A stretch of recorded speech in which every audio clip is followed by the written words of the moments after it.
పేదవాడి పక్షాన నిలబడతాం, ప్రజా గొంతుకై నినదిస్తాం. వాయిస్ ఆఫ్ వాయిస్లెస్, తెలుగువారి మనస్సాక్షి సాక్షి టీవీ. సాక్షి టీవీ ప్రసారాల కోసం మీ స్థానిక కేబుల్ ఆపరేటర్ను వెంటనే సంప్రదించండి.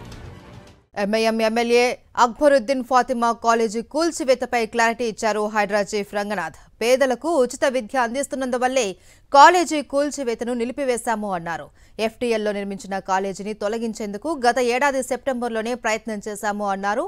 ఫాతిమా కాలేజీలో 10,000 మందికి పైగా కేజీ నుంచి పీజీ వరకు చదువుకుంటూ ఉన్నారని, అందువల్లే దానిపై చర్య తీసుకునేందుకు వెనుకడుగు వేస్తున్నాము అన్నారు రంగనాథ్.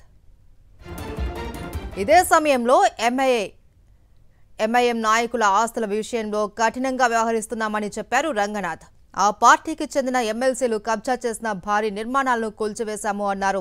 ఎంఐఎం నాయకుల నుంచి దాదాపు 1,000 కోట్ల విలువైన ఆస్తులను ఇప్పటికే రికవరీ చేశామని స్పష్టం చేశారు. ఇదే అంశానికి సంబంధించి మరింత సమాచారం మా ప్రతినిధి సాయి కిరణ్ అందిస్తారు. సాయి కిరణ్.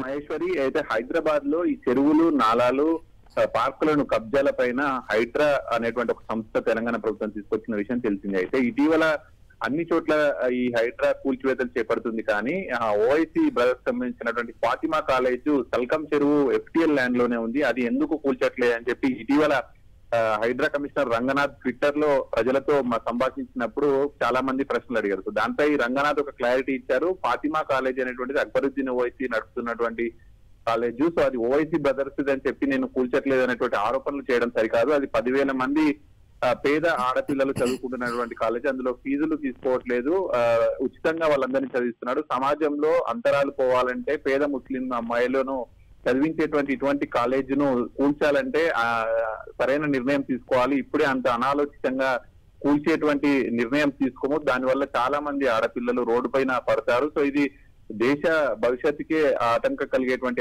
అంశం అనేటువంటిది రంగనాథ్ స్పష్టం చేశారు. సో దీనిపైన కూల్చుతాం, కానీ ఒక అకాడమిక్ ఇయర్ అయిపోవాలి. సో దానిపైన సరైన నిర్ణయం తీసుకోవాలి, ఒక రిపోర్ట్ రావాలి, ఇవన్నీ కూడా చేయాలి. సో మిగతా ఏవైతే అక్రమార్కులు ఇవి కూల్చే విధంగా ఈ కాలేజీని కూల్చబోము అనేటువంటి ఒక క్లారిటీ ఇచ్చారు రంగనాథ్. ఎందుకంటే ఓవైసీ బ్రదర్స్ సంబంధించినటువంటి కాలేజీ కాబట్టే దాన్ని కూల్చట్లేదు అనేటువంటి ఆరోపణలు సోషల్ మీడియాలో అనేక మంది చేస్తున్నారు. కానీ అది పేదలకు సంబంధించినటువంటి చదువుకు సంబంధించినటువంటి కాలేజ్ కాబట్టి కొంత సమయం తీసుకుంటున్నాము అనేటువంటిది ఒక రంగనాథ్ నుంచి ఒక క్లారిటీ ఇచ్చారు.